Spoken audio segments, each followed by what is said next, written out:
शिव का योग एक गहन और आध्यात्मिक विषय है जो भगवान शिव की योग परंपरा, ध्यान, तत्वज्ञान और आत्म साक्षात्कार से जुड़ा हुआ है। नीचे इस विषय पर एक सुंदर लेख प्रस्तुत है। शिव का योग। भगवान शिव केवल विनाश के देवता नहीं, बल्कि योग के आदि गुरु हैं, जिन्हें आदि योगी भी कहा जाता है। उन्होंने ही संसार को ध्यान, समाधि और योग की दिव्यता का प्रथम ज्ञान दिया। 1. आदि योगी की भूमिका। शिव सृष्टि के पहले योगी माने जाते हैं। वे हिमालय की ऊंचाइयों में ध्यान मग्न होकर समाधि में लीन रहते हैं।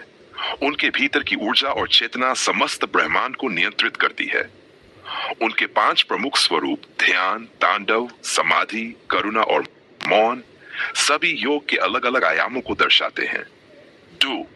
योग के 8 अंग और शिव। यम शिव की जीवन शैली संयम का प्रतीक है। नियम उनके आचरण में शुद्धता और साधुता है। आसन शिव पद्मासन में बैठे ध्यान की मुद्रा में दिखते हैं। प्राणायाम शिव ही प्राण शक्ति के स्रोत हैं।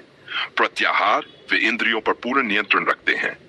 धारण उनका ध्यान किसी एक बिंदु पर केंद्रित होता है। ध्यान वे ध्यान मग्न रहते हैं भीतर की यात्रा पर। समाधि शिव का परम स्वरूप ही समाधि है। 3. तांडव ऊर्जा का योग। शिव का तांडव नृत्य केवल नाश नहीं, बल्कि नूतन सृजन की प्रक्रिया है। यह योग के माध्यम से जागृत ऊर्जा का प्रतीक है। जब योगी पूर्ण रूप से चेतना से भर जाता है, तब उसकी हर क्रिया शिव का तांडव बन जाती है। और शिव और कुंडलिनी योग।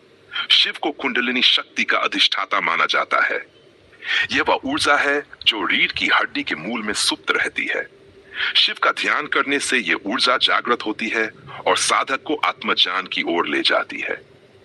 कैसे करें शिव का योग? प्रतिदिन ब्रह्म मुहूर्त में उठकर शिव मंत्रों का जप करें।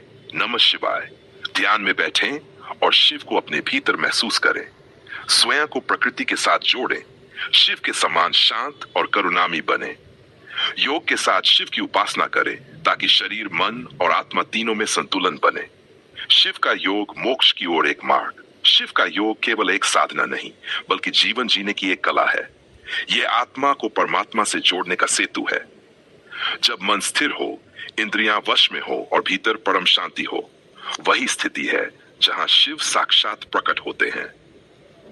अगर आप चाहे तो